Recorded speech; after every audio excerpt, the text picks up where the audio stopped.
Hi friends, எங்களோட yellow line metro வந்து open ஆகிருக்கு. ஸோ அது வந்து இன்றைக்கி ராகிகுடாலேருந்து போகலாம் அப்படின்னு சொல்லிட்டு மெட்ரோவில் ஏறினேன். மெட்ரோ வாசல்லையே என்னென்ன டைமுக்கு ட்ரெயின் இருக்குங்கிற அந்த இது வந்து ஒட்டியிருக்காங்க. ஸோ அப்படியே உள்ளார போயிட்டு எஸ்கலேட்டரில் அப்படியே நம்ம போனோன்னா கட கட கட கடான்னு வருது. அப்படியே போய் நின்று பார்த்தா அடேங்கப்பா பிரம்மாண்டமாக இருக்குங்க. இந்த ரூட்டுக்குள்ளே எப்பட்றா கட்டினாங்கங்கிற மாதிரி இருக்குது. செம நீட்டு, செம சூப்பரு, சூப்பராக இருக்குங்க. நல்லா இருக்குது. அப்புறம் எங்கெங்கே மெட்ரோ போகுது, என்ன ஏது, அந்த போர்டு எல்லாமே வச்சுருக்காங்க. ஸோ அதெல்லாம் பார்த்துட்டு அப்புறம் நம்ம எங்கே போகணுமோ அங்கே போயிட்டு டிக்கெட்டெல்லாம் வாங்கிட்டு அதுக்கப்புறம் அப்படியே படி ஏறி அப்படியே மேலே வந்து போயாச்சு. ஸோ இதுதான் ஸ்டேஷனு. நான் போன நேரம் இன்னும் 2 நிமிஷத்தில் ட்ரெயின் வரும்னு போட்டிருந்தாங்க. சரி கட கட கட கட கட கடான்னு போயிட்டு ராகிகுடா ஸ்டேஷன் அப்படியேங்கப்பா பிரம்மாண்டமாக இருக்குது. பெருசு, பயங்கர பெருசு. நல்லா இருந்தது பார்க்குறதுக்கு. ஆஹா, நம்ம மெட்ரோடா, நம்ம வீட்டுக்கு நம்ம மெட்ரோவில் போகிறோடான்ட்டு ட்ரெயினில் வந்து ஏறியாச்சு. ஸோ ஏறிட்டு வீட்டில் உள்ளவங்களுக்கெல்லாம் ஒரு வீடியோ காலை போட்டு அப்படியே வரலாறு முக்கிய குமார் நாமளும் முன்னாடி ஒரு ஃபோட்டோவை எடுத்துக்கிட்டு அதுக்கப்புறமா இந்த சைடும் அந்த சைடும் சூப்பராக இருந்தது மெட்ரோ. நாங்கள் ரெகுலராக வர்ற ரூட்டு தான், ஆனாலும் மெட்ரோலேருந்து பார்க்குறதுக்கு ரொம்ப நல்லா இருந்தது. ஸோ மக்கள் எல்லாம் மொபைலில் மூழ்கிட்டு இருந்தாங்க. சரி ஓகே அப்படின்ட்டு இந்த பக்கமும் அந்த பக்கமும் பார்த்தோம். இது என்ன இடம் ஏதுன்னு தெரில, ஏன்னா மெட்ரோ அவ்வளோ ஃபாஸ்ட்டாக போகுது. ஸோ நல்லா என்ன சொல்கிறது, 10 நிமிஷத்தில் நான் இறங்க வேண்டிய அந்த இடம் வந்து வந்துருச்சு.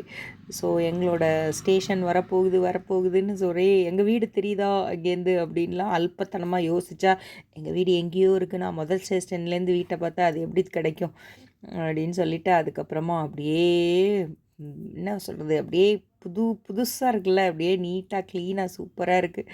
அப்புறம் ஒரு இடத்துல உட்கார்றதுக்கு இடம் கிடச்சிச்சு.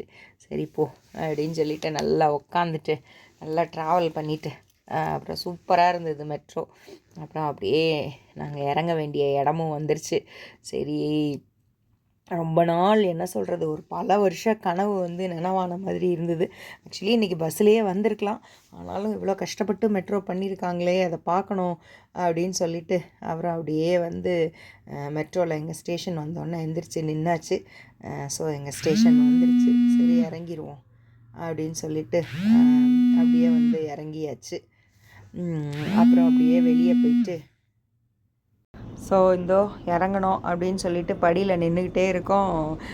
அறிவிப்பு வருது, ஸ்டேஷன் இதுவாக இருக்குது, ஆனால் கதவு வந்து ஓப்பன் ஆகலை. அது கொஞ்சம் புதுசு இல்லையா, அதனால் சரின்னு வெயிட் பண்ணிவிட்டு அப்புறம் இறங்கிட்டு ஆஹா இதற்குத்தானே ஆசைப்பட்டாய் பாலகுமாரி அப்படிங்கிற மாதிரி அப்படியே எங்கள் ஸ்டேஷனை பார்த்தோம். அப்படியே வந்து அந்த மெட்ரோ ட்ரெயின் எங்கள் வீட்டிலேருந்து பார்த்தாலே தெரியும். அது அப்படியே நேரில் உள்ளே போய் பார்த்ததில் பயங்கர ஹாப்பி. இதுதான் எங்களோட ஸ்டேஷன். ஸோ இப்போ காலியாக இருக்குது, ஆனால் பீக் ஹவர்ஸில் பயங்கர ரஷ்ஷாக இருக்கும் அப்படின்னு சொல்லிட்டு போட்டிருந்தாங்க.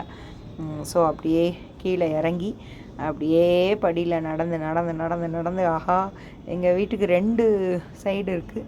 ஸோ எந்த சைடு போகிறது அப்படின்னு ஒரு கன்ஃபியூஷன்லேயே வந்து போனோம். போய் பார்த்தா அது ஏதோ ராங் சைடில் போனேன் நான். பட் அந்த சைடில் வரக்கூடாது, இன்னொரு சைடில் வந்தால் தான் எங்கள் வீட்டுக்கு போக ஈஸியாக இருக்கும். சரி எனிவே அப்படியே வெளியே பார்த்தா எங்கள் வீடு தெரியுதா அப்படின்னு பார்த்தா இல்லை, நான் இருந்தது வந்து ஆப்போசிட் சைடு. ஸோ மக்கள் நல்லா யூஸ் பண்ண ஆரம்பிச்சிட்டாங்க. ஸோ இந்த நேரம் வந்து நின்றுட்டு வர்ற மாதிரி கூட்டங்கள் இருந்தது. உட்காரத்துக்கு இடம் கிடைக்கல, பட் நின்றுட்டு வர்ற மாதிரி கூட்டங்கள் இருந்தது.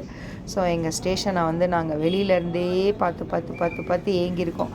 எப்படி இருக்கும்னு ஃபைனலி அது இப்படி தான் இருக்குது அப்படின்னு பார்த்ததில் பயங்கர ஹாப்பி.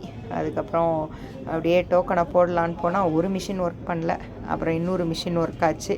சரிண்ணா அந்த மிஷின் அதாவது ஒர்க் பண்ணலன்னா நல்லா தான் இருந்தது. அப்புறம் போட்டுட்டு அப்படியே வெளியில் வந்து வீட்டுக்கு வந்தாச்சு.